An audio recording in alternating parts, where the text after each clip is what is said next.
महाराष्ट्रातील अनेक जिल्ह्यामध्ये स्थानिक स्वराज्य संस्थांच्या निवडणुकीची पूर्वतयारी जोमाने सुरू आहे। अनेक पक्षांकडून आपापली मोर्चेबांधणी सुरू आहे।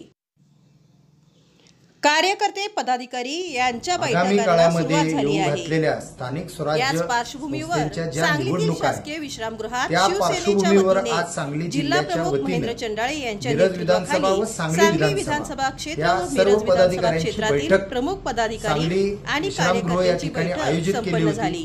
त्या बैठक आगामी काळामध्ये येऊ घातलेल्या स्थानिक स्वराज्य संस्थांच्या ज्या निवडणुका आहेत त्या पार्श्वभूमीवर आज सांगली जिल्ह्याच्या वतीनं मिरज विधानसभा व सांगली विधानसभा या सर्व पदाधिकाऱ्यांची बैठक सांगली विश्रामगृह या ठिकाणी आयोजित केली होती। त्या बैठकीमध्ये सर्व पदाधिकारी मोठ्या संख्येने उपस्थित होते।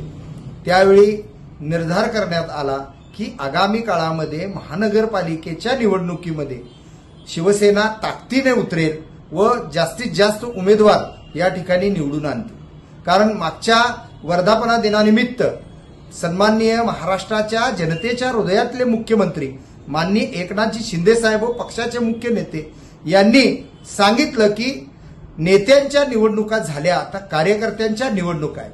त्या अनुषंगाने त्यांनी प्रत्येक जिल्ह्यामध्ये 2-2 संपर्क मंत्री या ठिकाणी दिलेले आहेत। म्हणजेच आगामी काळामध्ये लागणाऱ्या ज्या निवडणुका आहेत त्यामध्ये कोणत्याही बाबतीत कसुरी न राहता प्रत्येक पदाधिकाऱ्याला व कार्यकर्त्याला न्याय मिळेल।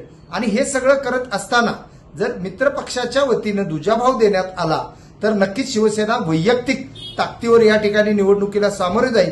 आणि आज बैठकीमध्ये खऱ्या अर्थानं आम्ही शिवसेनेचा महापौर या ठिकाणी सांगलीच्या सेवेसाठी उपलब्ध करून देऊ असं सर्व पदाधिकाऱ्यांनी एक निर्णय घेतलेला आहे। आणि त्या अनुषंगानं यापुढील वाटचाल सर्व पदाधिकाऱ्यांची सांगलीमध्ये असणार आहे।